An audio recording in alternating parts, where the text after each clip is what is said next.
Jikalau terkena pada diri sendiri, sanggupkah anda melaluinya? Apakah kesudahannya? Sila bantu dengan komen anda.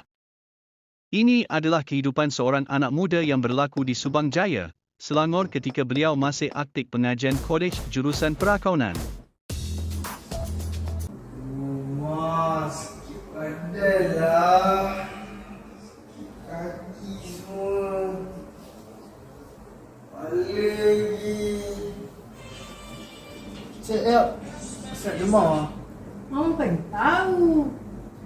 Mama kan tahu. Tadi cakap tak selesa. Nak ubat ke?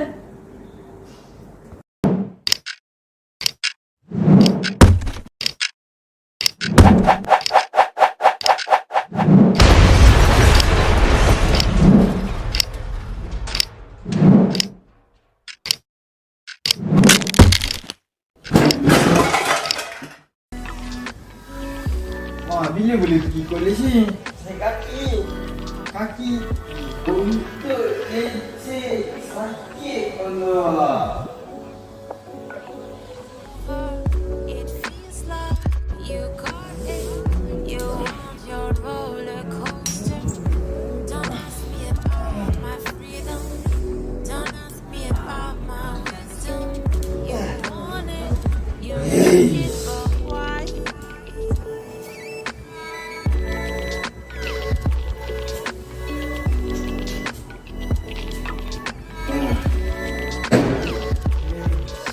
Apabila pun oh tak sudah bawa bertenang sayang.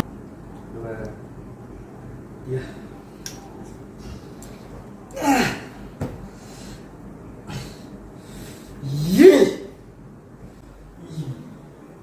Carilah seorang jaga.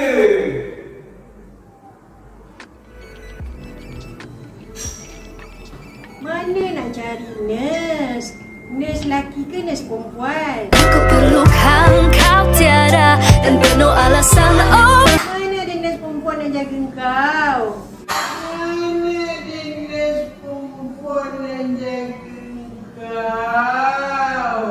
Carilah nurse lelaki. Carilah nurse lelaki. Jangan marah. People that continually drain your energy, the more you push them to be anything else, the more they will push back. The people in your life should be reducing your stress, not causing more of it.